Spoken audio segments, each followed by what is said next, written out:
Praise the Lord. கர்த்தருடைய பரிசுத்த நாமத்துக்கு மகிமை உண்டாவதாக. இந்த நாளில் கூட இந்த டெய்லி டெலிவரன்ஸ் மூலியமாக கர்த்தருடைய வார்த்தை கொடுக்க தேவனுக்கு கொடுத்த இந்த வாய்ப்புக்காக தேவனுக்கு நன்றி செலுத்துகிறேன். இதை பார்க்குறவங்கள் அனைவரும் கர்த்தராகிய இயேசு கிறிஸ்து நாமத்தினால் உங்களை வாழ்த்துகிறேன், உங்களை ஆசீர்வதிக்கிறேன். ஒவ்வொரு நாளும் இயேசப்போடைய வார்த்தை உங்கள் வாழ்க்கையில் செய்கிற அற்புதங்களை அதிசயங்களை கேட்டு தேவன் நாமத்தை மகிமைப்படுத்துகிறேன்.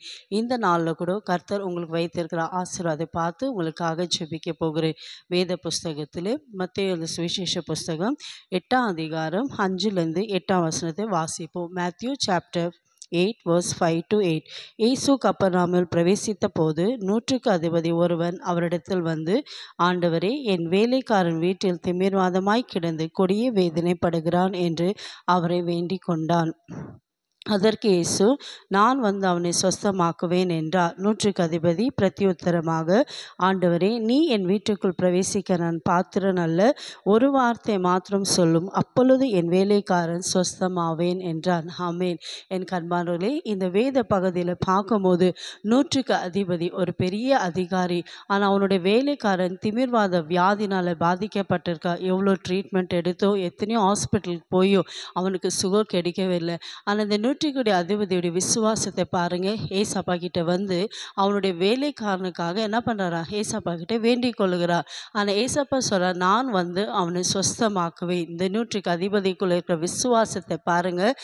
அவன் சொல்கிறார், ஏசப்பா, நீ என் வீட்டுக்கு வர நான் பாத்திரன் அல்ல. நீங்கள் ஒரு வார்த்தை மாத்திரம் சொன்னால் போதும், என் வேலைக்காரன் சொஸ்தமாவான். ஆமேன். என் கண்பார்வலே, இந்த நாளில் கூட இதை பார்த்து கொண்டு இருக்கிற உங்கள் விசுவாசம் எப்படிப்பட்டதாக இருக்குது?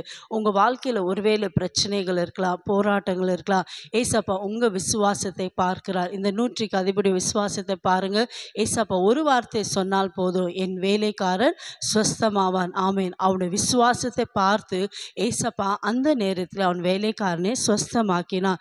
இந்த நாளில் கூட எந்த காரியத்தில் உங்களுக்கு விடுதலை வேணும், எந்த காரியத்தில் ஏசப்பா உங்களுக்கு அற்புதம் செய்யணுமோ நீங்கள் சொல்லுங்கள். ஏசப்பா, நீங்கள் ஒரு வார்த்தை சொல்லுங்கள். ஏசப்பா, என் வாழ்க்கை மாறும். நீங்கள் ஒரு வார்த்தை சொல்லுங்க. ஏசப்பா, என் வாழ்க்கையில் அற்புதம் நடக்கும். நீங்கள் ஒரு வார்த்தை சொல்லுங்க. ஏசப்பா, என் வாழ்க்கையில் இருக்கிற இந்த பிரச்சனைகள் நீங்கும். நீங்கள் விசுவாசத்தோடு ஏசப்பாவை நோக்கி நீங்கள் ஜெபிக்கும் போது நிச்சயமாகவே அந்த 100க்கு அதிபதி வேலைக்காரனை சொஸ்தமாக்கின தேவன் இன்றைக்கு உங்கள் வாழ்க்கையில் கூட இருக்கிற எப்பேற்பட்ட வியாதியாக இருந்தாலும் சுகமாக்க போகிறார். எப்பேற்பட்ட போராட்டத்தில் இருந்து அதை விடுதலை ஆக்க போகிறார். எப்பேற்பட்ட பிரச்சனை இருந்தாலும் கர்த்தர் இன்றைக்கு உங்களுக்கு விடுதலை கொடுக்கிறார். ஆமேன். ஏன்னா கர்த்தருடைய வார்த்தையில் வல்லமை உண்டு, கர்த்தருடைய வார்த்தையில் ஜீவன் உண்டு.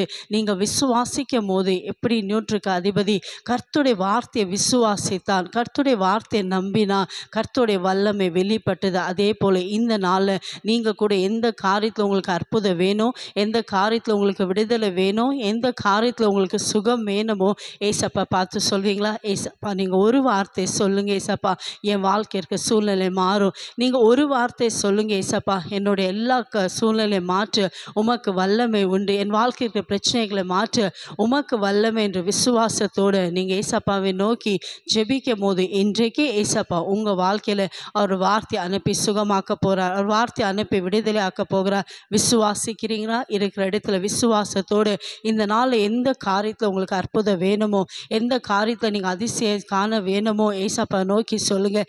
ஏசப்பா, நீங்கள் ஒரு வார்த்தை சொல்லுங்கள். ஏசப்பா, என்னுடைய சூழ்நிலை மாற்றுங்க, என்னுடைய பிரச்சனையை மாற்றுங்க, என்னுடைய வியாதியை மாற்றுங்க. ஏசப்பா, உம்முடைய வார்த்தையில் வல்லமை உண்டு, உம்முடைய வார்த்தையில் ஜீவன் உண்டு, உம்முடைய வார்த்தையில் சுகம் உண்டு. நான் விசுவாசிக்கிறேனப்பா. இந்த வேலை கூட யாரெல்லாம் விசுவாசத்தோடு நம்பிக்கையோடு நோக்கி ஜெபிக்கிறாங்களப்பா, வார்த்தையான தேவன் என் ஜனங்களுக்கு அற்புதம் செய்யுங்க. வார்த்தை அனுப்பி விடுதலை ஆக்குங்க, வார்த்தை அனுப்பி சுகமாக்குங்கப்பா, வார்த்தை அனுப்பி உம்முடைய மகிமை நீங்கள் வெளிப்படுத்தினதுக்காய் ஸ்தோத்திரம். இயேசுவின் நாமத்தில் பிதாவே, ஆமென். God bless you.